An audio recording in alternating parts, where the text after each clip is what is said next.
एक समय की बात है। एक बहुत घना जंगल था और उस घने जंगल के अंदर एक इच्छा पूर्ति बड़ा सा पेड़ हुआ करता था।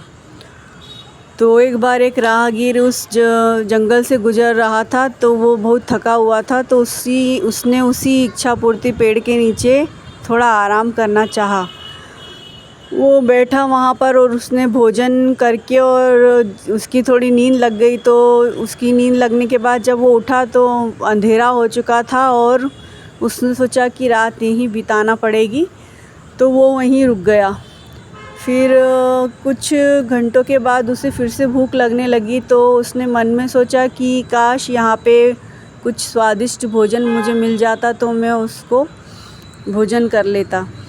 तो भोजन की थाली उसके सामने आ गई। फिर उसके बाद उसने कहा कि काश यहाँ पे कुछ पीने के लिए मीठा शरबत मिल जाता, तो शरबत उसके सामने आ गया।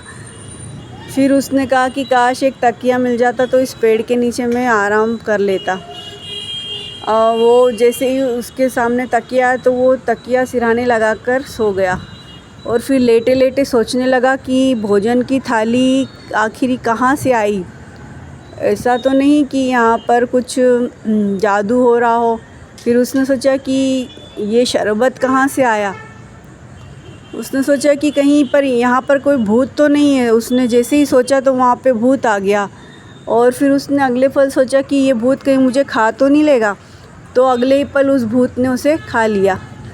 तो ये भूत कोई और नहीं दोस्त, ये आपके दिमागी विचार होते हैं। अगर आप इच्छा पूर्ति मन को अगर आप नेगेटिव चीज़ें सोचेंगे तो नेगेटिव बढ़ता जाएगा, और अगर आप पॉजिटिव चीज़ें सोचेंगे तो आपका मन उस तरफ चलने लगेगा और आपके साथ पॉजिटिव चीज़ें होने लगेगी।